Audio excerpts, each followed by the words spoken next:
Au milieu des terres arides, au-delà des montagnes des confins de l'Orient, se trouvait le petit village de Fouanou. Parmi le peu d'habitants peuplant cette vallée, vivait Youssef, fils de Daoud. Il était dans son plus jeune âge un garçon plein de vie et toujours partant pour tout type d'aventure. La réputation de garçon à problème a même fini par lui coller à la peau, se mettant souvent dans des situations problématiques, comme lorsqu'il avait 6 ans, ses 2 bras cassés après avoir sauté du toit de sa modeste demeure en se prenant pour un oiseau. Ou encore, ce jour âgé à peine de 4 ans, le village entier était à sa recherche suite à un jeu où il s'était caché sans prévenir qui que ce soit et que son voisin l'a retrouvé dans une petite grotte effrayante, endormi dans la plus grande insouciance. Le petit Youssef était le plus jeune de la fratrie, un frère et 3 sœurs le précédent. Comme pour tous les habitants, la vie était dure dans la maison. Une famille nombreuse entassée dans un 2 pièces, les murs étant faits de pierre, avec 3 petites fenêtres dans chacune des chambres, laissant à peine passer la lumière du jour, une petite cuisine ressemblant plus à un couloir, et des toilettes à l'extérieur de la maison. Ce mode de vie ne gênait pas les enfants. À cette époque, tout cela était normal, malgré l'inquiétude évidente dans les yeux des parents, attristés de voir dans quelles conditions ils élevaient leurs enfants et ne sachant pas comment faire pour y remédier. Leurs maigres revenus dépendant des saisons et des récoltes de leurs terrains secs. Une vie banale dans un petit village dans les montagnes, se disait Youssef en grandissant. Il passait son temps à l'extérieur de chez lui, accompagné de ses voisins, à jouer à toutes sortes de jeux. Son grand frère, le plus âgé de la fratrie, se nommait Ilyas. Au contraire de Youssef, il était très calme et sage depuis sa naissance, faisant la fierté de ses parents. Avec 10 années de plus, il pouvait déjà travailler et apporter un peu d'argent. Une certaine jalousie s'était installée dans le cœur de Youssef en voyant le regard brillant de son père lorsqu'il posait les yeux sur Ilyas. Mais cela ne l'empêchait pas de l'aimer énormément et d'espérer être un jour comme lui, que son père soit à son tour fier de lui. Un jour comme les autres, Youssef se rendit près des ruines anciennes sur le chemin conduisant à Aguerd, accompagné de sa bande où ils avaient l'habitude de jouer. Cet après-midi-là, après des heures d'amusement, les amis de Youssef décidèrent de rentrer chez eux sans lui, car ce dernier souhaitait encore marcher un peu, retardant au maximum son retour à la maison trop étroite. S'occupant à chantonner tout en se baladant, s'éloignant ainsi des vestiges, il aperçut au loin une forme cylindrique qu'il n'avait jamais vue auparavant. En s'en approchant, il s'aperçut que c'était un puits au milieu de nulle part, bien conservé et sans seau pour y puiser de l'eau. Cette découverte excita Youssef qui en fit le tour. Il ne pouvait pas croire ce qu'il voyait de ses yeux. Excité de sa découverte, il courut sans attendre jusque chez lui pour annoncer la nouvelle à son père. Un puits inconnu du reste des villageois, de l'eau à volonté, s'imaginait-il. L'eau étant une denrée rare dans la région, le peu de puits qu'il y avait dans et près de Fouanou prit d'assaut tous les jours, jusqu'à ce qu'il ne reste plus aucune goutte, poussant la plupart des habitants à parcourir de longues distances à dos d'âne pour s'en procurer. Youssef était euphorique en devinant la réaction de son modèle, son père. Une fois arrivé dans son village en fin d'après-midi, il croisa son père Daoud qui rentrait également chez lui après avoir passé la journée au marché à essayer de vendre le peu des récoltes qu'il avait. « Baba, tu devineras jamais ce que j'ai trouvé !» cria Youssef à son père, essoufflé, en lui barrant la route. « Youssef, mon fils, calme-toi, reprends ton souffle. » lui répliqua Daoud en lui tapotant l'épaule. Youssef reprit. « Baba, devine ce que j'ai trouvé, tu vas être trop content !» « Un autre cadavre de chat en décomposition ?» lui rétorqua son père tout en avançant, les bras chargés de ses légumes invendus. « Je t'interdis d'y toucher, et encore moins de le ramener à la maison. Ta mère te punira encore une fois. »« Mais non, Baba, écoute-moi !» Youssef, du haut de ses 9 ans, prit le bras de son père pour le mener à l'abri des regards près d'un arganier. « Qu'est-ce que tu fais, Youssef ? On doit rentrer à la maison, le dîner sera bientôt servi. »« Baba !» chuchota son fils, un large sourire aux lèvres, en prenant soin d'observer les alentours pour s'assurer qu'aucune oreille ne traînait. « J'ai trouvé un puits rien que pour nous. »« Youssef, il est impossible que ce puits soit seulement à nous. Réfléchis, mon fils, et grandis un peu. lui répondit Daoud en dégageant son bras de la petite main de son fils. Non, je t'assure, Baba. Un puits rien qu'à nous. Personne ne le connaît. Crois-moi, s'il te plaît. Voyant la détermination de son petit garçon, Daoud se résigna à l'écouter décrire où se trouvait le puits, jusqu'à accepter de le suivre pour le voir de ses yeux. S'apprêtant à se rendre chez lui pour y déposer les énormes sacs qu'il portait, il vit derrière sur le chemin son aîné, Ilyas, qui rentrait du marché du village voisin, tenant leur âne, ne transportant aucune provision. Ilyas, mon fils, bravo à toi. Tu as tout vendu. Lui dit-il en se rendant près de lui, les yeux brillants de joie et de fierté. Ton pauvre père n'a pratiquement rien vendu. Je pense que la prochaine fois, je te donnerai tout. Ça nous fera bien plus d'argent. Oui, Baba, lui répondit Ilyas, la tête baissée en signe de respect et de gêne envers ce père qui ne tarissait pas d'éloges à son égard. il y a plus d'affluence dans l'autre village. C'est pour ça qu'il est plus facile d'y vendre la marchandise. Youssef rejoignit les deux hommes de sa vie et souria en regardant son père, heureux à l'idée de très bientôt faire sa fierté, lui aussi. Baba, on doit se dépêcher ou maman ne va pas être contente si on est en retard. Oui, bien sûr. Lui dit Daoud, confus. Tiens, Ilyas, mon fils. Prends ces sacs et rentre à la maison avec l'âne. Dis à ta mère que nous aurons un peu de retard avec Youssef. Nous rentrerons avant la tombée de la nuit. D'accord, Baba. À tout à l'heure, Youssef. Oui, à tout à l'heure, Ilyas. Allez, Baba. Youssef tentait de faire courir son père, mais en vain. Ils ne marchèrent pas très longtemps sur la route tracée dans la terre quand ils en sortirent pour rejoindre les ruines des habitations anciennes. Daoud ne l'avait encore jamais dit à ses enfants, mais ces maisons appartenaient à leur famille, il y a des années de cela, de ce que lui avait raconté son grand-père, qu'il apprit de son grand-père également.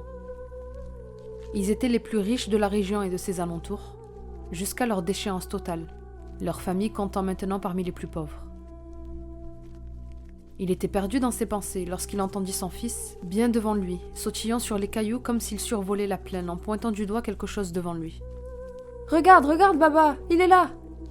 Quelle ne fut pas sa surprise lorsqu'il vit au loin une ombre ressemblant à un puits. Il pressa le pas, laissant derrière lui les murs abandonnés, et concentra son regard sur la forme cylindrique qui se dessinait au fur et à mesure qu'il avançait. Un puits. Youssef avait raison, un puits. Il courait presque jusqu'à l'atteindre, étonné par la trouvaille du petit. Personne n'était au courant de l'existence de ce puits, il en était sûr. Il en fit le tour, sous le regard émerveillé de son Benjamin, qui se tenait les mains jointes en voyant son père épaté. Incroyable. Un puits rien que pour nous. Nous n'aurons plus à aller jusque Ouiguir pour en rapporter. Un large sourire marquait le visage de Daoud qui caressait les hautes pierres. Il se tourna vers son fils et lui dit « Bravo mon fils, je suis fier de toi.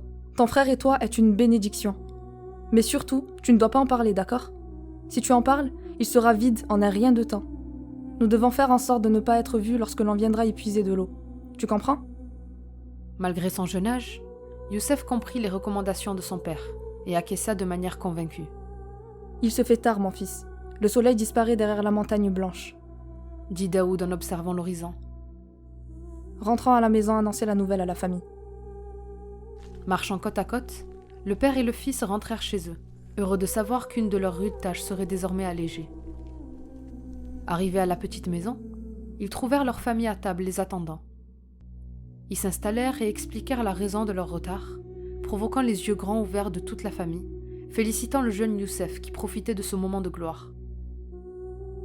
Ilyas lui ébouriffa les cheveux, lui disant à quel point il le trouvait malin, et que ses aventures en finissent par porter leurs fruits. Mais il y avait un problème que leur mère Mina souligna. Comment puiser de l'eau sans que personne ne les voie? On pourrait y aller au milieu de la nuit? Dit sur un ton évident le petit dernier. Mais bien sûr. Ilyas, dans la nuit, nous irons puiser de l'eau. Je te réveillerai le moment opportun. Dit Daoud au plus âgé de ses enfants. Non, c'est à moi de venir avec toi. C'est moi qui ai trouvé le puits. S'écria Youssef en tapant du poing sur la table. Youssef, mon fils, tu es encore trop petit pour ce genre de choses. Il vaut mieux que ton père y aille avec Ilyas, qui est plus grand et plus fort, tu ne penses pas? Intervint Mina pour apaiser son bébé.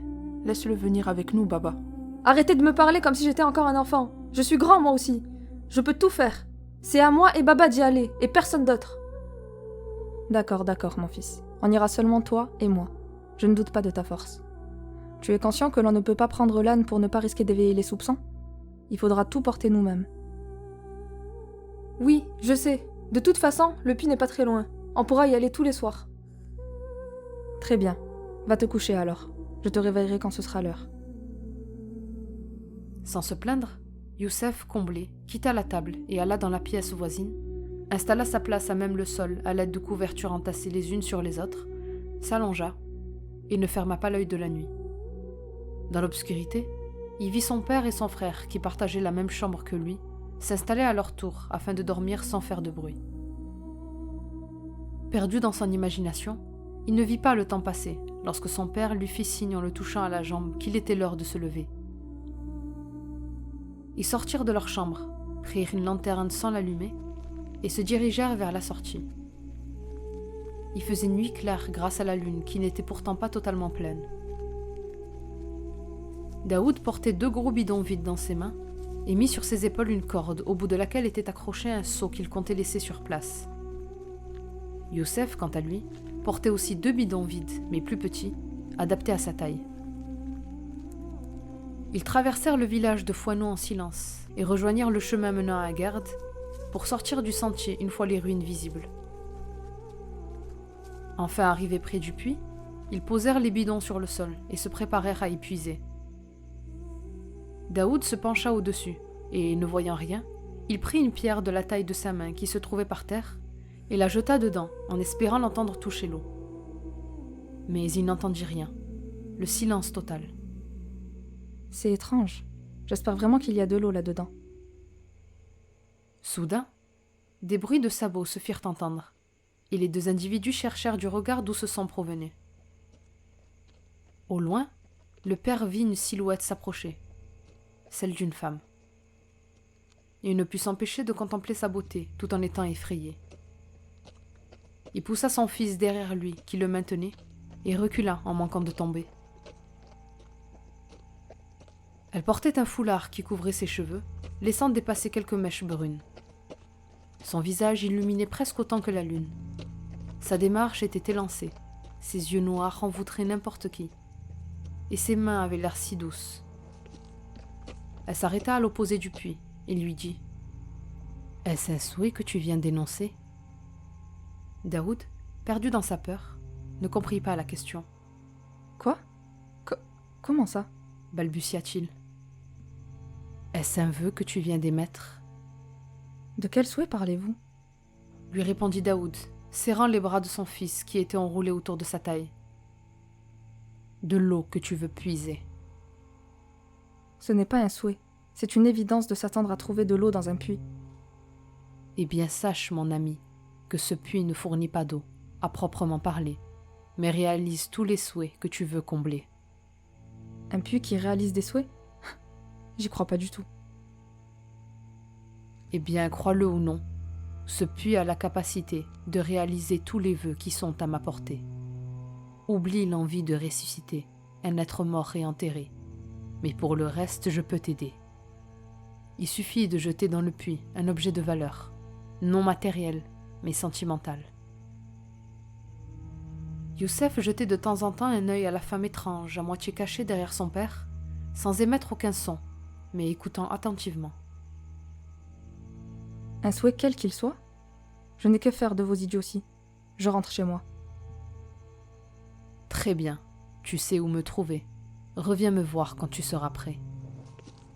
La femme tourna les talons et s'en alla d'un pas lent, accompagnée d'un son de sabots qui fit frissonner Daoud et Youssef. Lorsqu'elle disparut à l'horizon, ils se dépêchèrent de ramasser les bidons et le seau et s'en allèrent d'un pas rapide. Daoud ne se retourna pas une seule fois, contrairement à Youssef qui avait cette impression désagréable que quelqu'un pouvait les suivre à tout moment. Ils arrivèrent enfin chez eux et ne parlèrent pas de ce qui était arrivé. Daoud se contenta seulement de dire à son fils de ne pas parler de cette histoire à sa famille, que cela leur ferait peur, et qu'il suffirait de dire que le puits était vide si quelqu'un demandait après l'eau. Suite à cet épisode, Youssef garda le secret de cette nuit terrifiante, malgré les questions insistantes de sa mère et de ses sœurs. Il se contentait de répéter ce que son père lui avait dicté. Un mois passa, et la vie était de plus en plus facile dans la famille Daoud. Les provisions des récoltes avaient été multipliées par 10.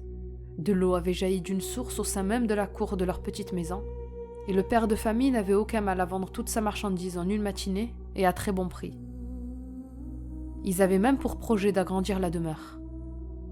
Personne dans la famille ne se posait de questions sur la provenance de tous ces biens, pourquoi du jour au lendemain tout leur était facilité, jusqu'à ce que leur père les retint un soir autour de la table à la suite d'un bon repas.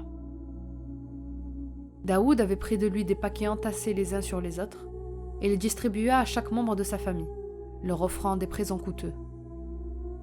Youssef reçut une nouvelle paire de chaussures et un lance-pierre, ce qu'il voulait depuis très longtemps.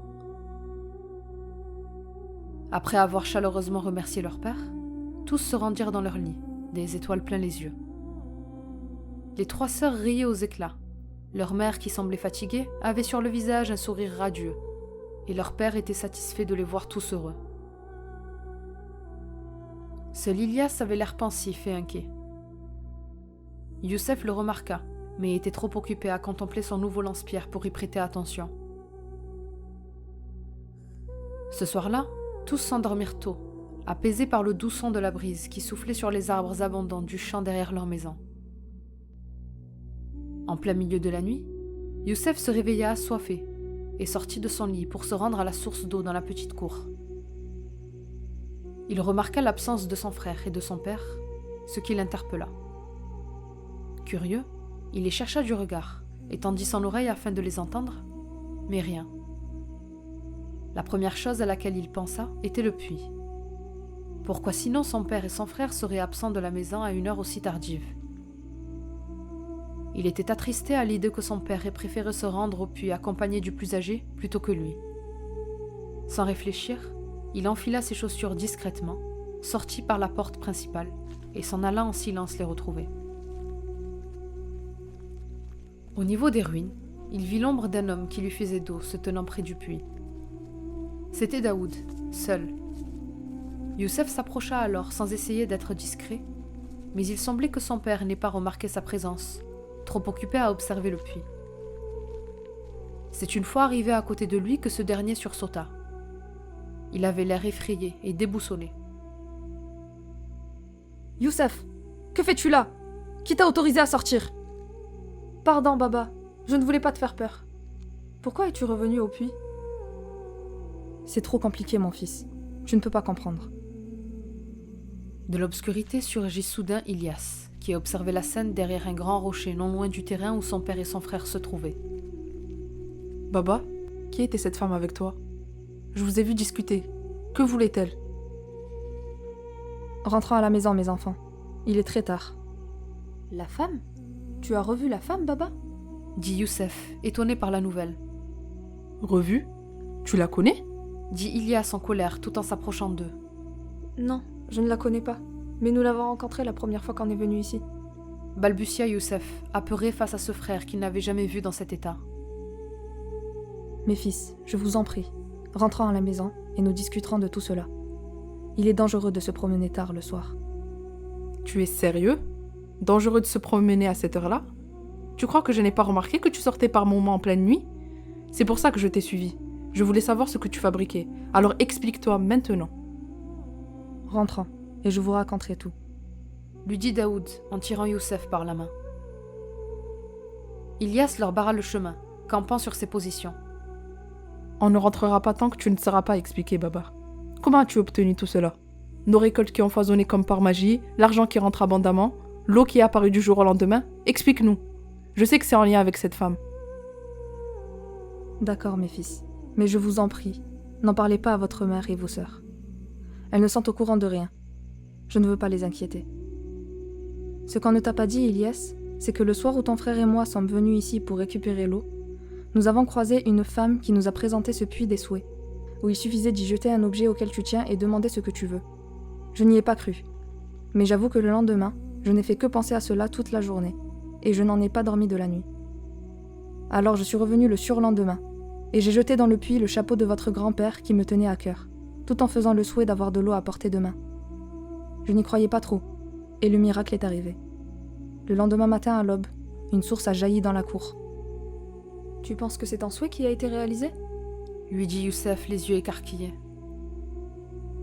Sur le coup, j'avais du mal à y croire. Pour moi, c'était seulement un hasard.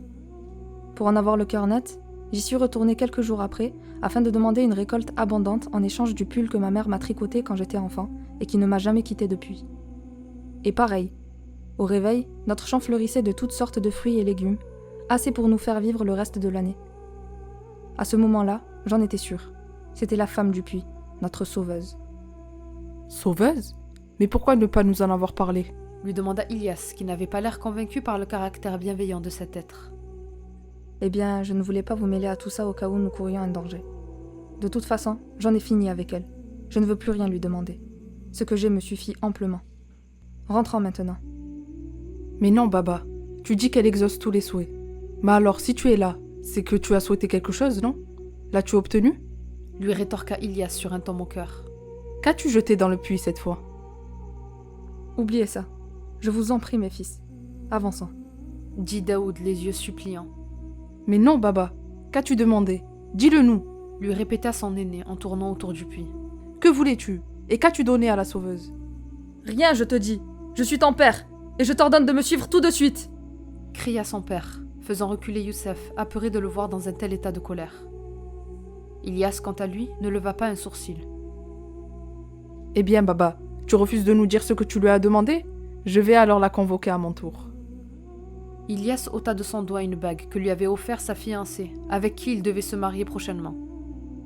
Son père poussa brutalement Youssef, qui se trouvait sur son chemin, et sauta sur Ilias pour l'empêcher de jeter l'alliance dans le puits. Le petit parterre observait la scène totalement paralysé de peur, pleurant à chaudes larmes. Il voyait sous ses yeux son père et son frère se battre près du puits, trop près. Et ce qui devait arriver, arriva. Ilias tomba à l'intérieur, suite à un faux mouvement de la part de son père, ce dernier essayant de le rattraper en hurlant. Youssef était toujours par terre, silencieux, choqué. Il a vu son frère tomber dans ce trou. Il ne sentait plus son corps. Il ne ressentait plus rien, n'entendait rien, ne voyait rien. Son père hurlait le prénom de son frère, la tête dans le puits. Il voulut aller chercher de l'aide et se tourna vers son dernier fils afin de l'envoyer au village réclamer du matériel. Mais Youssef ne bougeait pas. Il était toujours assis, ressassant dans son esprit les souvenirs qu'il avait avec son frère, la fois où Ilias le fit monter pour la première fois sur leur âne, la fois où il l'emmena au marché avec lui pour lui enseigner l'art de la vente, toutes les fois où il lui ébouriffait ses cheveux lorsqu'il voulait lui dire « je t'aime ». Son père le prit par les épaules et le secoua violemment pour le faire sortir de cet état de transe. Lorsqu'il reprit ses esprits, arraché violemment à ses souvenirs, il entendit son père. « Youssef, va au village tout de suite. Cours le plus vite possible. Va voir le forgeron. Demande-lui toutes les cordes qu'il a. Réveille tout le village. Il faut qu'on le sorte de là. Tu m'entends? Il n'est pas trop tard. Allez, lève-toi mon fils. Il faut se dépêcher. » Youssef se redressa vite, et les cris de son père laissèrent place à un bruit de sabots qui leur était familier. Sans même tourner la tête, le regard toujours posé sur son jeune fils, on pouvait lire la panique dans les yeux de Daoud, déjà ridé de peine. Youssef hurla en voyant la créature s'approcher, et s'agrippa à son père en se cachant derrière lui. Elle n'était plus la belle femme que Daoud avait l'habitude de voir. C'était elle, il en était persuadé. Mais son corps avait changé, son visage avait changé, ses vêtements arrachés, laissant apparaître des pattes à la place de jambes. Elle n'avait plus une démarche élancée. Cette fois-ci, elle avançait au plus près du sol, accroupie, sa tête monstrueuse redressée, un visage au large sourire laissant paraître des dents jaunes et des cornes sur le front. Elle sauta sur le puits sans prêter attention à Daoud et Youssef. « Ton souhait est exaucé. Ta femme ne court plus aucun danger. Merci pour le buffet. » Et sauta dans le gouffre déguster son dîner. Face à cela, Daoud s'écroula. Après un court silence, il reprit la parole. « Ta mère est gravement malade. J'ai fait le souhait qu'elle guérisse. Mais mon don n'était pas suffisant. Elle m'a demandé de sacrifier quelqu'un de cher à mon cœur, ce que j'ai refusé. C'est là que vous êtes arrivés, toi et ton frère. Youssef ne répondit pas et s'écroula de nouveau. Du haut de ses 9 ans, il comprenait parfaitement la situation. Son père a tué accidentellement son frère, l'offrant ainsi en sacrifice à ce démon, réalisant ainsi le souhait qu'il avait émis, en l'occurrence guérir sa mère. Se tournant vers son unique fils, Daoud le regarda dans les yeux, retenant ses larmes. Je sais que ce que tu as vécu cette nuit est épouvantable, mais c'était un accident. J'aimais ton frère, autant que je t'aime, et personne ne doit rien savoir. Ton frère est mort pour sauver ta mère. C'était un sacrifice légitime. Cette femme nous a beaucoup aidés, tu comprends? Regarde notre vie, elle est tellement mieux maintenant. Mais Baba, il y a ces... Oui, je ne me remettrai jamais de la mort de mon fils. Mais nous pouvons toujours faire un vœu. Celui de ne pas être triste, par exemple. Ou, je sais pas. Lui dit son père avec une lueur d'espoir dans les yeux, qui s'apparenterait aussi à une lueur de folie. Mais son fils restait jeune et buvait les paroles de son père. Non, ce n'est pas un démon, c'est leur sauveuse. Et leurs choix ont conduit à ce regrettable accident. Son père avait raison. Nous pourrons toujours venir la revoir? Lui demander ce que l'on veut? Oui, mais il ne faut pas demander quelque chose en rapport avec la santé, ou la vie, ou bien même la mort. Tu comprends? Cela demande un trop grand sacrifice. Espérant que plus personne ne tombera malade dans notre famille. Je ferai le souhait pour que cela ne se reproduise plus. Elle acceptera sûrement. Sa bienveillance surpasse sa faim. Tu es sûr que ça marchera? Je sais pas, mais je l'espère. Voir son père si réconfortant le rassura malgré la perte qu'il venait de subir et la vision de cette créature répugnante. Il vit son père s'effondrer, pleurant à chaudes larmes la perte tragique de son aîné. Youssef pleurait aussi, mais il ne voulait plus rester sur place. Il souhaitait partir loin de ce puits, en tout cas pour l'instant. Savoir que son frère était juste en bas, se faisant peut-être dévorer, le mettait dans un état d'angoisse proche de l'hystérie. Baba, s'il te plaît, allons-nous-en. Daoud se releva péniblement, inconsolable, et marcha vers sa demeure. Sur le trajet, Youssef ne pouvait s'empêcher de pleurer à la simple pensée de ce grand frère aimant disparu, mais essayait de se rassurer en se rappelant que sa mère resterait en vie. Aucun d'eux ne prononça un mot sur le chemin caillouteux. Ils passèrent le reste de la nuit dans leur chambre, pleurant chacun de leur côté en voyant le lit vide. Les recherches le lendemain matin ne se firent pas attendre, la nouvelle de la disparition d'Ilias ayant déjà fait le tour de la région. Mais aucune trace de lui. La famille Daoud était effondrée pendant 3 jours, persuadée que leur fils et frère étaient sûrement morts quelque part, lorsque le 4e jour, ils se réveillèrent tous sans une once de chagrin à l'égard de leurs frères et fils disparus.